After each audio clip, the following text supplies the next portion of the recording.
In America, 35% of all Americans suffer from sleep deprivation. That's 40 million people not getting enough sleep. People actually take sleep for granted.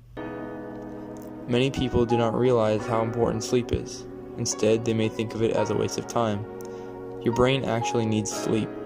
When you sleep, your brain forms memories of the past day.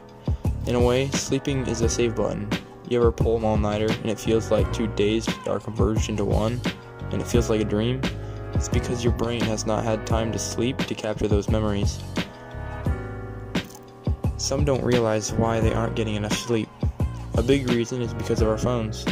The blue light emitting off of them keeps our minds active and awake. This will mess with your circadian rhythm, which is your sleep-wake cycle determining when it is day and when it is night. Here are some other reasons why you need sleep by Matthew Walker. We also know that a lack of sleep will lead to an increased development of a toxic protein in the brain that is called beta amyloid, and that is associated with Alzheimer's disease, because it is during deep sleep at night when a sewage system within the brain actually kicks into high gear and it starts to wash away this toxic protein, beta amyloid. So if you're not getting enough sleep each and every night, more of that Alzheimer's related protein will build up. The more protein that builds up, the greater your risk of going on to develop dementia in later life. What are the effects of sleep deprivation on the body? Well, there are many different effects. Firstly, we know that sleep deprivation affects the reproductive system.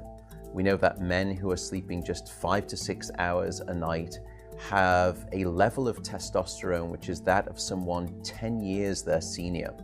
So a lack of sleep will age you by almost a decade in terms of that aspect of virility and wellness. We also know that a lack of sleep impacts your immune system. So after just one night of 4 to 5 hours of sleep, there is a 70% reduction in critical anti-cancer fighting immune cells called natural killer cells. And that's the reason that we know that short sleep duration predicts your risk for developing numerous forms of cancer. And that list currently includes cancer of the bowel, cancer of the prostate, as well as cancer of the breast. In fact, the link between a lack of sleep and cancer is now so strong that recently the World Health Organization decided to classify any form of nighttime shift work as a probable carcinogen. So in other words, jobs that may induce cancer because of a disruption of your sleep-wake rhythms. We also know that a lack of sleep impacts your cardiovascular system, because it is during deep sleep at night that you receive this most wonderful form of effectively blood pressure medication. Your heart rate drops, your blood pressure goes down. If you're not getting sufficient sleep, you're not getting that reboot of the cardiovascular system. So your blood pressure rises.